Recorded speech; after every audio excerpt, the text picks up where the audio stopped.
नमस्कार, welcome back. मेरा नाम है निशांत यादव। आप और मैं मिलके साथ में पढ़ रहे थे फिजिक्स। अब तक हमने चैप्टर 1 में बहुत कुछ कवर कर लिया है। हमने चार्ज की प्रॉपर्टीज़ देख ली हैं, चार्ज कैसे ट्रांसफ़र होता है ये देख लिया है। हमने ये भी देख लिया है कि चार्ज कहाँ से जनरेट हुआ है ना, चार्ज पॉजिटिव नेगेटिव कैसे आता है, हमने ये सब देखा। फिर चार्ज की प्रॉपर्टीज़ देखी। उसके बाद हमने कूलॉम्स लॉ देखा, मतलब दो चार्ज एक दूसरे पे कितना फोर्स लगा रहे हैं। उसके बाद हमने ये देखा कुछ डाइलेक्ट्रिक कांस्टेंट, रिलेटिव परमिटिविटी ये देखी। उसके बाद हमने कहा वेक्टर फॉर्म देखा। उसके बाद हमने सुपरपोजिशन प्रिंसिपल देखा। इतना सब कुछ कवर करने के बाद आज की क्लास में हम कुछ न्यूमेरिकल करेंगे। ठीक है, समझ में आया? स्टार्ट करें? चलो फिर।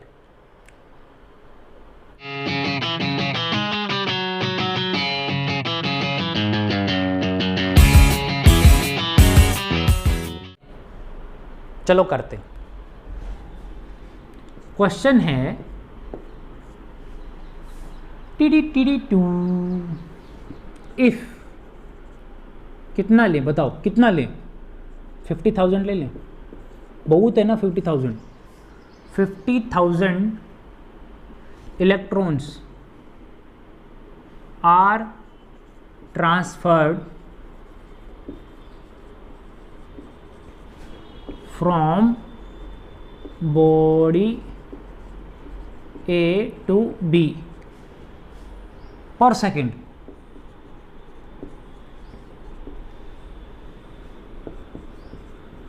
How much time it will take to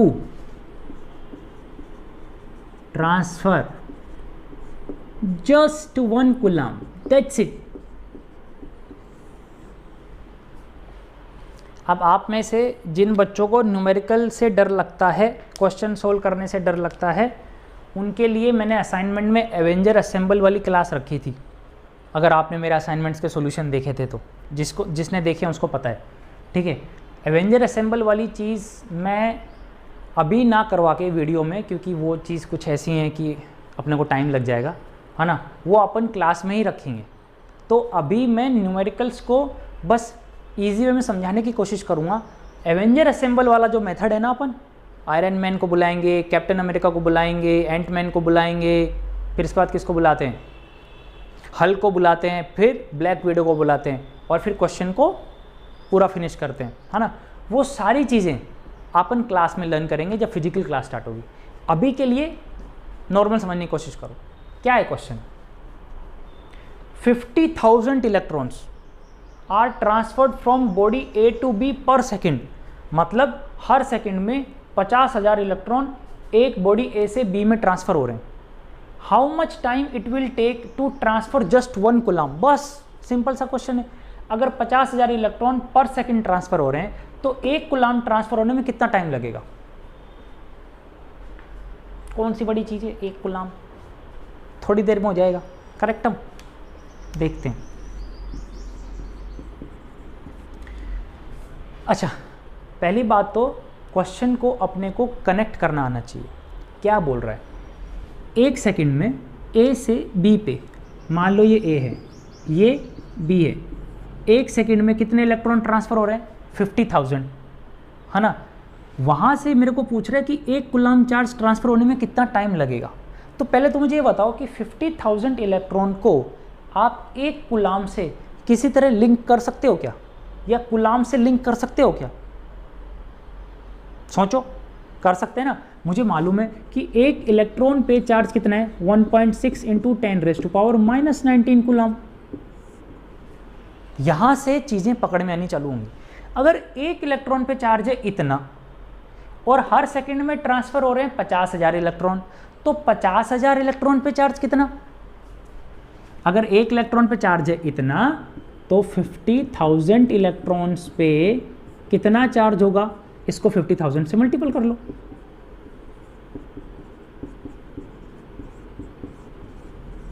इतना कूलम्ब चार्ज। देखो अब समझ में आ रहा है। यानी कि जब उसने बोला कि 50,000 इलेक्ट्रॉन 1 सेकंड में ट्रांसफ़र हो रहे हैं, यानी कि वो बोलना ये चाह रहा था कि इतना कूलाम चार्ज पर सेकंड ट्रांसफ़र हो रहा है। अब तो समझ में आ रहा है, इतना कूलाम पर सेकंड ट्रांसफ़र हो रहा है तो एक कूलाम कितनी देर में होगा। अब तो चीज़ें पकड़ में आने लग गई होंगी कि 3 रुपये का एक केला है तो 15 केले कितने रुपए के हैं। अब वही करना है। अगर मैं इसको x मान लूँ, इस पूरी क्वांटिटी को क्या मान लूँ, x, समझने के लिए, अगर x कूलाम चार्ज ट्रांसफ़र होता है 1 सेकंड में तो एक कूलाम चार्ज कितनी देर में ट्रांसफ़र होगा, 1/x सेकंड में। यानी कि एक कूलाम चार्ज ट्रांसफ़र होगा 1/x की वैल्यू क्या है, 1.6 इंटू 10⁻⁻19 इंटू 50,000 सेकेंड्स में आंसर आ गया। पर कभी भी ऐसे लिखे तो छोड़ के आना नहीं चाहिए, तो इसको चलो सोल्व कर लेते हैं। चलो भैया सोल्व करते हैं, आओ ऊपर आ जाओ। यानी कि तुम ये बोलना चाह रहे हो कि एक कूलाम चार्ज ट्रांसफ़र होगा, ये 10⁻⁻⁻ है ना, इसको ऊपर ले जाओ, 10⁻⁻19 अपॉन 1.6 इंटू 50,000 ना, इसको कैसे लिख लो, 5 इंटू 10⁻⁴, कैसे 1 2 3 4, तो इसको मैं लिख सकता हूँ 5 इंटू 10⁻⁴। इसी को मतलब हो गया 5 के आगे 4 जीरो लगा दो, वही बात होगी। ठीक है, क्यों किया मैंने, ताकि 10⁻⁻ में एक साथ कैलकुलेट कर लूँ। ये कितना हो गया, ऊपर है 10⁻+19, नीचे है +4, नीचे +4 ऊपर गया तो क्या हो जाएगा -4। x⁻a डिवाइड बाई x⁻b, ये क्या होता है, x⁻⁴ -b, नीचे की पावर कितनी थी +b, ऊपर गई तो हो गई -b, तो 10⁻19 इधर है 10⁻⁴, ऊपर गया तो हो गया 19 - 4। ठीक है, divide by 16 into 5 18, 8, 1.6 into 5 is equal to 8, तो ये हो गया 10⁻15 डिवाइड बाई 8 सेकेंड। अभी भी मुझे समझ में आ रहा है ये चीज़ बहुत बड़ी है, तो मैं इसको कन्वर्ट करने की कोशिश कर रहा हूँ समझने के लिए। आंसर खत्म हो चुका है। सेकंड को घंटे में कन्वर्ट करके देखते हैं। 1 घंटे में होते हैं 60 मिनट, 1 मिनट में होते हैं 60 सेकंड, तो 1 घंटे में होते हैं 3600 सेकंड्स। अभी ये घंटे में आ गया, मुझे अभी भी मालूम है, देखो यहाँ पे 8 इंटू 3600 और यहाँ पे 10⁻15, काम नहीं चलेगा, तो घंटे को कन्वर्ट करो आगे। कैसे कन्वर्ट करोगे, एक दिन में कितने घंटे होते हैं, 24 घंटे। अब ये चीज़ आ गई दिन में। अभी भी मुझे ये बात समझ में आ रही है कि अभी भी ऊपर ज़्यादा है नीचे कम है, डेज में भी, तो इसको ईयर में कन्वर्ट करो, तो एक ईयर में कितने दिन आते हैं, 365। तो अब ये चीज़ हो गई ईयर, ये चीज़ समझना। यहाँ पे चल रहा था सेकंड, सेकंड को मैंने कन्वर्ट किया घंटे में, घंटे को मैंने कन्वर्ट किया डे में, डे को मैंने कन्वर्ट किया ईयर में, तो मैं यहाँ पे आया ईयर पे। अब इसको अगर आप सोल्व करोगे, सोल्व करें 10⁻15 कैसे सोल्व करोगे, एक काम करो, सबको पॉइंट में लगा लो, 0.8 समझना, 3.6 इंटू 2.4 इंटू 3.6, मतलब 2 डेसिमल यहाँ पे लगाई 10⁻1 2, एक यहाँ पे लगाई 3, 3 यहाँ पे लगाई 6, एक यहाँ पे लगाई 7। नहीं समझ में आ रहा, 8 को मैं 0.8 इंटू 10 लिख सकता हूँ ना, वही कर रहा हूँ। 8 को 0.8 लिखा, 3600 को क्या लिख सकता हूँ मैं, 3.6 इंटू 123। ऐसे ही 24 को क्या लिख सकता हूँ मैं, 2.4 इंटू 10। 365 को क्या लिख सकता हूँ, 3.65 इंटू 100। अब देखो, एक 10⁻3, 3 and 1 4 and 1 5 and 2 7, तो 10⁻7। अब सब डेसिमल में आ गए। इसका फ़ायदा ये 10⁻7 जो मैंने यहाँ पे लिखी, ये ऊपर चली गई, ये हो गई -7, अब इसको सोल्व कर लो, ज़्यादा डिफिकल्ट नहीं होगा। 8 3 जा 24, ये हो गया 2.4, पर ये आधा जुड़ेगा, आधा जुड़ेगा हो गया 8 का 4 28, ये हो गया अप्रोक्सीमेटली 2.8। 2.8 को 2.4 से मल्टीपल करो, 2.4 2.8 2.8 उसका आधा 1.4, 8 8 16 4 20 7 2 2 2 4 6 1 7 7.0, सही कर रहा हूँ ना? हाँ, 7.0 को 3.6 से मल्टीपल करो, ये हो जाएगा 7 3 जा 21, एंड उसका 21 उसका आधा, 7 का आधा 3.5 24.5 अप्रोक्सीमेटली, मतलब इस सब को हटा के मैं लिख सकता हूँ 25।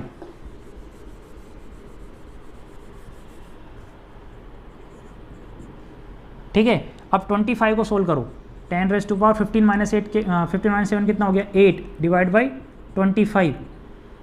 नीचे 25 है तो ऊपर एक काम करो 100 बना लो, यानी कि 10 raise to power 2 into 10 raise to power 6 लिखो।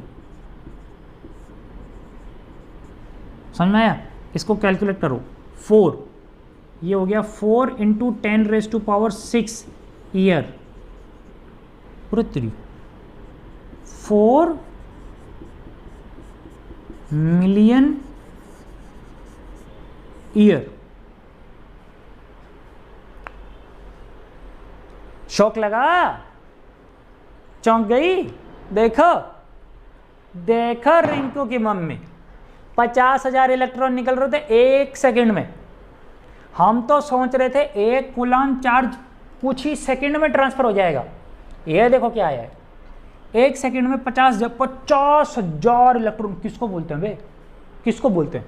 50,000 इलेक्ट्रॉन 1 सेकंड में निकले, तो 1 सेकंड में इतना कूलाम चार्ज निकला। अगर x कूलाम चार्ज 1 सेकंड में निकला तो 1 कूलाम निकलेगा 1/x में। मैं तो सोच रहा था सिंपल है, मैंने x की वैल्यू रखी सेकंड में।